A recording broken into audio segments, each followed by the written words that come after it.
кога зборуваме за македонската фолклорна ризница и македонското фолклорно наследство, нашиот следен соговорник многу често знае да потенцира дека македонското фолклорно наследство е всушност оној вистински аргумент и фактор кој што говори и сведочи за македонската национална посебност.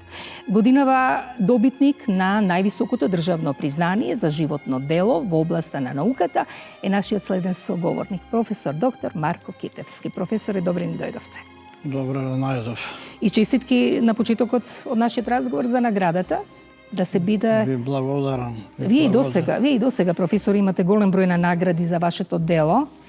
Ако дозволувате, иако многу често знаете да забележите дека не е важна бројката на издадените книги, важно е што има меѓу страниците на истите.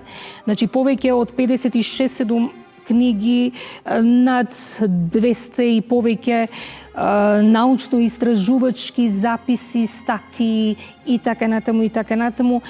И речи си, ќе претерам ли ако кажам дека 60 до 70 години живот посветен на она што значи љубов кон се она што нашите предци го оставиле како наследство. Еве, Господ даде живот 75 години до сега. 50 години научна работа, истражувачка, собирање, класифицирање, објавување, проучување на фолклорот. Тоа оставам зад мене на идните генерации. И продолжувате понатаму. Ако даде Господ здравје, ќе продолжиме и натаму. Овде заборавив, изумив да спомнам дека вие сте и автор на голем број на сценарија за радио и телевизиски емисии. Колку време поминавте во македонското радио, професоре? Во македонското радио дојдов некаде 76-та година по служувањето на воениот рок и по дипломирањето. Една година бев во дневната редакција, потоа во редакцијата за размена со странство и потоа во образовната програма. 83-та година во октомври преедов во Институтот за македонска литература. Би сакала да ве вратам сепак на она што значи македонско радио, кое што годинава одбележува јубилеј 80 години од своето постоење, од својата непрекината активност, од се она што значи да се биде не само сведок и хроничар, туку и директен учесник во креирањето на јавното мнение, да се биде иницијатор на голем број проекти.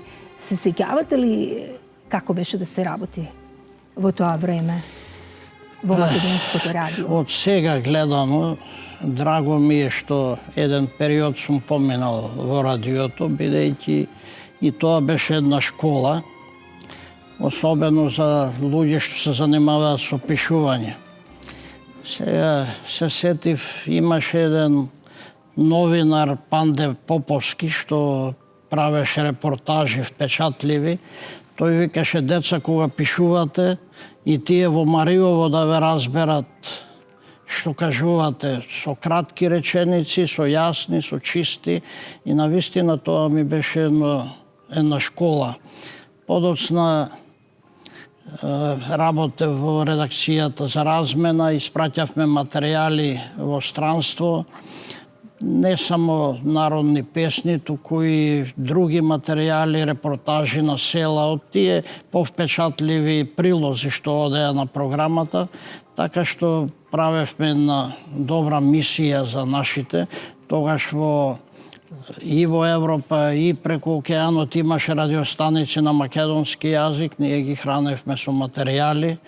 Уредник беше еден Димитар Данаилов, Митко Данаилов, еден добар човек и голем организатор. И така таа работа ја работевме. После преедов во образовната програма, па таму поработив.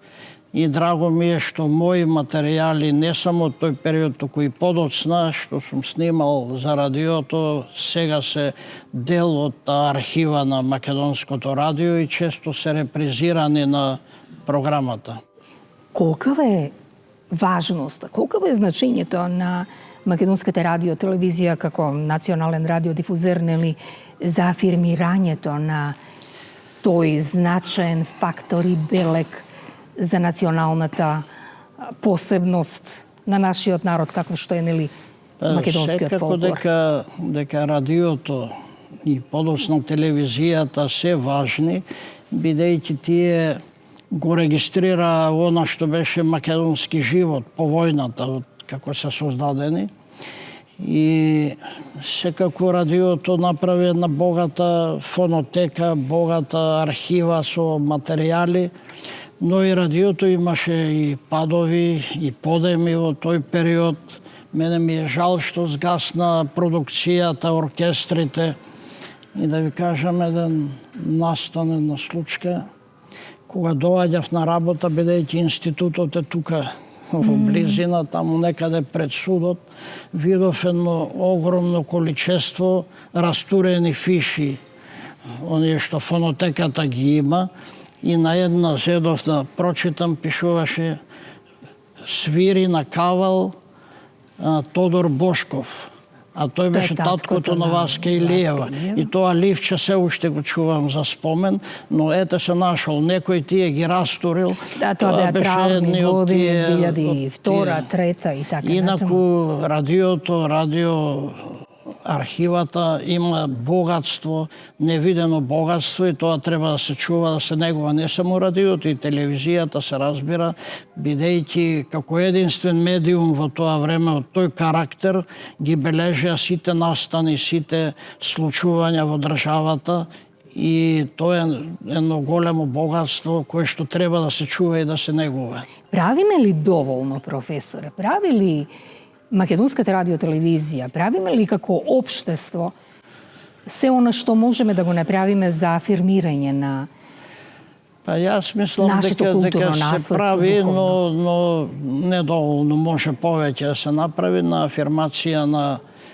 на македонската кауза, бидејќи навистина ние има со што да се пофалиме. Ние, како што напишал Чешмеджиев уште во 20-тите години, немаме свинги и пирамиди, за да немаме материјални споменици од формата на градби. Меѓутоа имаме нешто што не можело ниту окупаторите, ниту демонската рака на поробувачите да го искоренат, а тоа е духот на народот излеан во песната, излеан во приказните, во обичаите. Токму она е што постојано го зборувам дека е најдобар показател на нашата национална самобитност, и тоа треба повеќе да се афирмира. Ми се чини во последно време дека како да е тоа запоставено, како да е ставено, да не речам на спореден колосек, туку на некој слеп колосек сосема. Во светот на глобализирање на нештата, треба да се подзаборават ваквите вредности, или можеби токму напротив, во глобалниот свет токму посебностите се она што нелики му даде боја. Се има некоја мода. Во еден период луѓето мислат дека глобализацијата е важна, дека сопствените вредности, сопствените специфики треба да се остават на втор план. Меѓутоа идат времења кога навистина единствено е тоа што може да го одржи човекот, да го одржи народот. Нема друго освен специфичностите, а ние тие специфичности ги имаме во јазикот, во фолклорот, во народните носии, во тие духовна и материјална култура на народот негувана низ вековите. Во овој момент, пак сега да го спомнам и насловот на една ваша книга, Што може песната? Што всушност може песната и што всушност може ова наше безвременско и безценето духовно наследство од предците? Може ли да ни даде поголем мотив? Може ли да не стимулира за... Песната може многу нешто да направи, таа правела низ вековите. Значи, кога народот бил под робство, кога некогаш било забранувано името Македонија, некогаш било забранувано да се зборува на македонски јазик. Сепак песната била таа што не можеле никој да ја забрани и песната обстојувала. Песната, јас имам една статија што може песната и токму таму кажувам дека во тие револуционерни времења песната била таа што била водител на националната идеја. Луѓето пеејќи се храбреле, песната им го одржувала оптимизмот, песната им го осмислувала животот. Има повеќе примери каде што луѓето каде што бележат дека после пеење на револуционерни песни вика едвај чекавме да сретнеме некоја потера на аскерот, да ја нападнеме и да загинеме за татковината. Песната ги поврзувала со татковината, а врската со татковината е нераскинлива врска и нешто за кое што вредело да се даде животот. На што работите, професоре, во моментов? Во моментов ја подготвувам 5-тата книга од одбраните дела. Во изминативе години објавив 4 книги одбрани дела, сега работам на 5-тата, таа носи наслов Фолклорот во Македонија. Има истражувања за собирачите на македонски народни умотворби главно и оние повеќе познатите како Миладиновци, Шапкарев, Цепенков и така натаму, и за некои помалку познати, и сето тоа ќе биде содржина на таа книга, како и за некои други фолклорни појави во Македонија. Сепак да почекаме. Да ве прашам тука некаде пред крајот на нашиот разговор во ова издание на емисијата Неделен магазин, колку е неисцрпен тој наш извор? Колку е богата таа наша фолклорна ризница, каде што колективниот гени на македонскиот народ ги собрал, ги сочувал, ги оставил? Навистина неисцрпна ризница е фолклорот, барем според оние материјали што досега ги имаме, иако морам да констатирам дека многу нешто пропуштивме да запишеме. Пропуштивме и како општество, и како држава, но тоа е тоа. Тој фолклор повеќе не се враќа. Тоа што е запишано треба да го обработуваме, да го афирмираме, бидејќи покрај јазикот фолклорот е најдобриот показател за националната самобитност.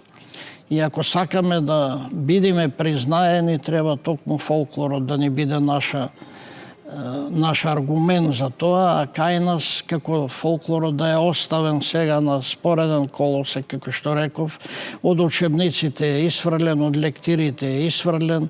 Еве гледате вие во ману од постоењето до сега нема фолклорист. И така на фолклорот се гледа како на нешто што секој може да пее и да игра, иако нашите фолклорни материјали, песните, приказните можат да се споредуваат со најдобрите примероци од светската литература. Зборувам за литературниот аспект, иако и музичкиот аспект, тоа е видливо дека е предизвик за голем број истражувачи, музички дејци од целиот свет.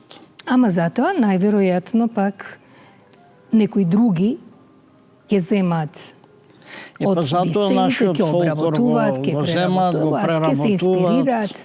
Затоа го земаат, го преработуваат и на него заработуваат, бидејќи ние не знаеме да си го одбраниме. Професоре, ви благодарам што бевте гостин во ова издание на емисијата Неделен магазин. Ви благодарам за сите оние ваши учества и на Македонското радио, и на Македонската телевизија во најразлични фрагменти, во најразлични жанрови. Ви благодарам за книгите и ви благодарам за се она што низ вашите 50 години досегашни го истражувавте и го сочувавте за некои генерации што се и што допрва доаѓаат. Ви благодарам. И јас се надевам дека нешто оставивме за идните генерации. нешто што ќе можат да не препознаат.